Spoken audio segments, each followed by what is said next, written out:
Assalamualaikum warahmatullahi wabarakatuh dan salam sejahtera. Nama saya Nurul Syahidah Binti Ruslan. Nombor metrik 10D80F1020. Saya dari kelas D82B. Okey, hari ini saya hendak membentangkan pengenalan tentang pandemik COVID-19. Okey, apa itu coronavirus? Atau nama sebenarnya ialah novel coronavirus yang bermula di Wuhan, dinamakan sebagai COVID-19. Coronavirus adalah salah satu famili virus yang lazimnya menjangkiti saluran pernafasan. Novel coronavirus pula merujuk kepada spesies baru virus dalam famili coronavirus yang mula pernah ditemui oleh manusia. Virus ini boleh merebak sesama haiwan dan manusia. Jangkitan virus ini adalah sama seperti jangkitan selsema yang lain dan komplikasi lebih teruk pada golongan lemah imunisasi badan. Di antara ajaran Nabi Muhammad SAW, apabila berhadapan dengan masalah penyakit adalah pencegahan. Ini ialah tanggungjawab agama setiap individu dan masyarakat untuk mengambil langkah-langkah pencegahan dan mengelakkan diri dari tempat-tempat awam termasuk masjid agar yang sihat tidak dijangkiti. Sabda Rasulullah SAW yang bermaksud, Bismillahirrahmanirrahim, la yuridannahu ridulillah muslim, yang bermaksud yang sakit janganlah mendatangi yang sihat.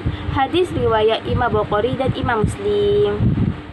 Assalamualaikum, nama saya Muhammad Faiz bin Ahmad Azam dari kelas D82B dan nombor metrik saya adalah 10D80F1017. Di dalam video ini, saya akan menerangkan tentang punca-punca peningkatan wabak COVID-19. Seperti yang sudah sedia maklum bahawa pandemik COVID-19 atau coronavirus telah melanda seluruh dunia lebih daripada 2 tahun sejak 2019. Walaupun sudah lebih 2 tahun berlalu, tetapi pandemik ini tetap ada, malah menjadi semakin teruk dan berbahaya dari tahun ke tahun yang lain. Hal ini disebabkan oleh beberapa punca yang menyebabkan pandemik ini terus merebak dan berleluasa. Antara punca utama penyakit ini merebak adalah disebabkan oleh terdapat segelintir masyarakat yang tidak memakai pelitup muka dan hand sanitizer ketika berada di luar rumah. Hal ini menyebabkan penyakit tersebut mudah dijangkiti kerana saluran pernafasan tidak ditutup dengan betul dan memudahkan virus ini merebak.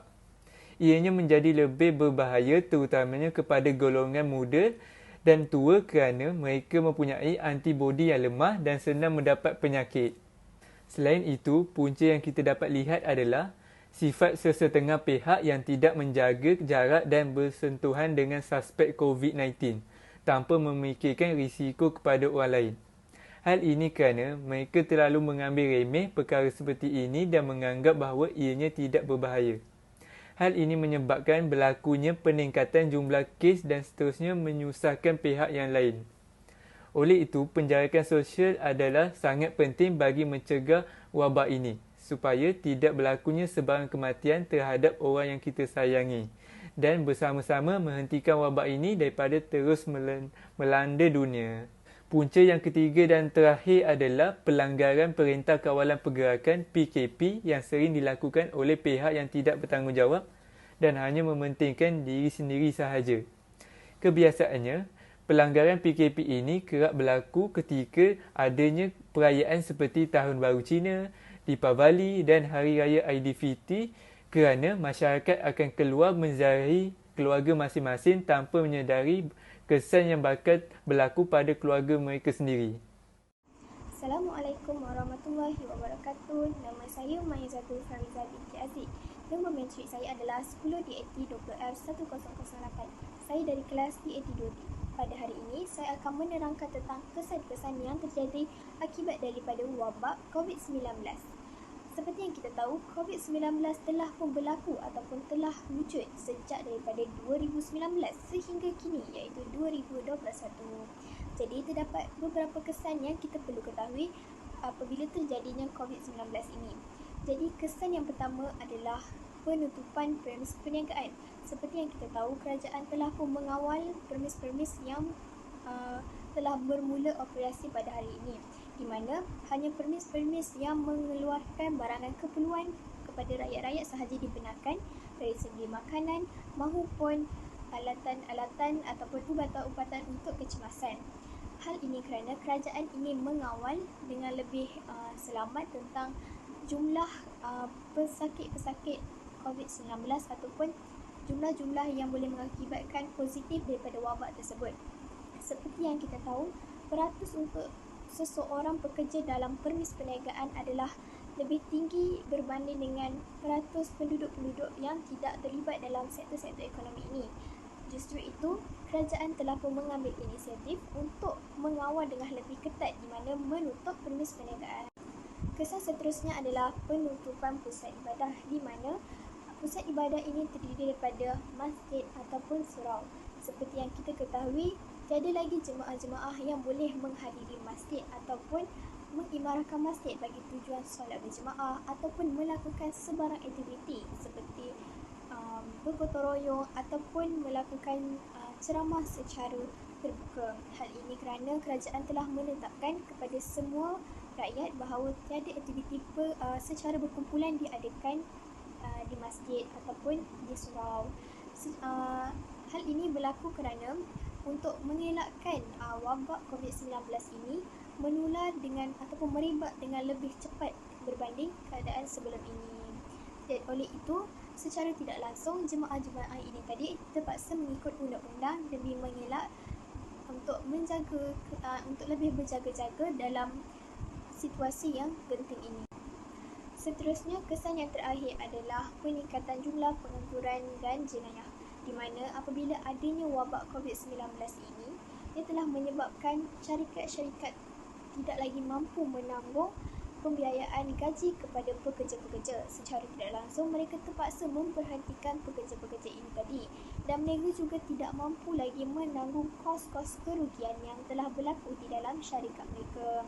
Hal ini telah menyebabkan jumlah ataupun peratusan kadar penganggur di dalam Malaysia semakin hari semakin meninggi. Hal ini tidak boleh dielakkan lagi apabila berlakunya wabak COVID-19 ini. Secara tidak langsung, sebagai contohnya, sektor-sektor yang mengalami kerugian besar iaitu sektor pelancongan, di mana orang ramai ataupun individu-individu tidak lagi boleh pergi melancong disebabkan oleh tiada lagi kebenaran untuk melancong dalam situasi pandemik ini.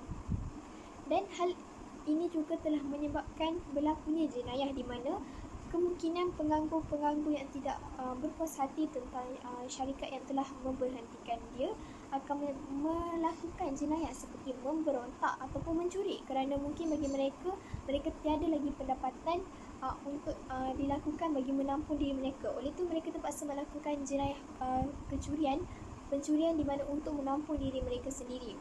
Hal ini telah pun memberi satu kesan yang membahayakan kepada negara dan individu yang lain. Assalamualaikum warahmatullahi wabarakatuh. Nama saya Siti Sarah Nabila binti Syahrir. Nombor matrik 10DAT 20F1009. Pada hari ini, saya akan menerangkan mengenai langkah-langkah untuk mencegah penularan COVID-19. Baiklah, konsep pencegahan penyakit juga adalah sebahagian daripada ekosofi Islam, yang mana umat Islam telah diajar supaya kekal dalam keadaan bersih untuk tidak menyebabkan jangkitan penyakit.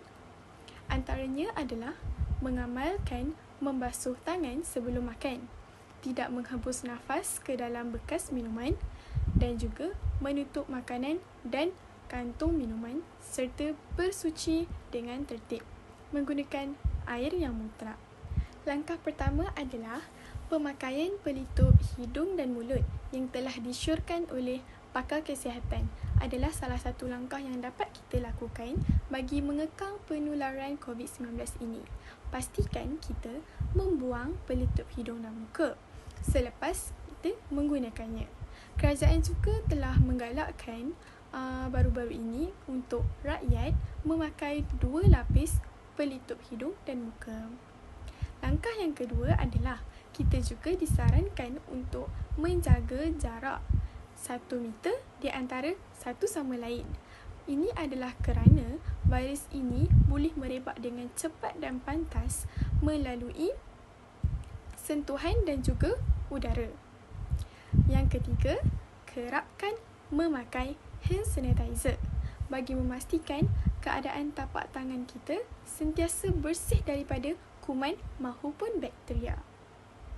Apabila kita telah memegang sesuatu, pastikan kita mencuci tangan semula, sama ada menggunakan air dan sabun ataupun hand sanitizer yang telah disyorkan oleh pakar kesihatan.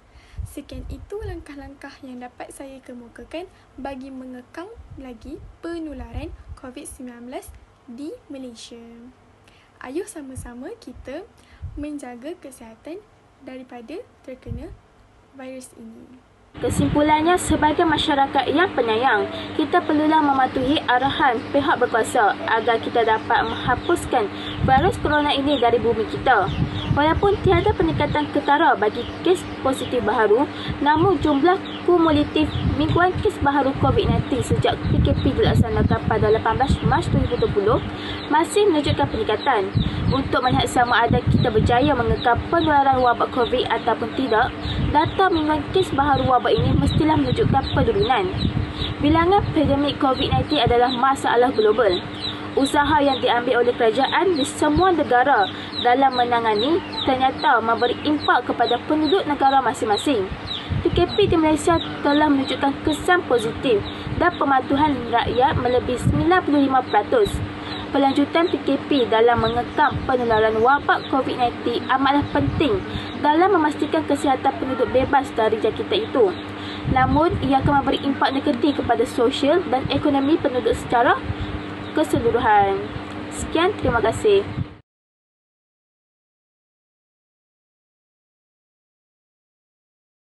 Mengenai operasi perniagaan, saya akan detailkan nanti.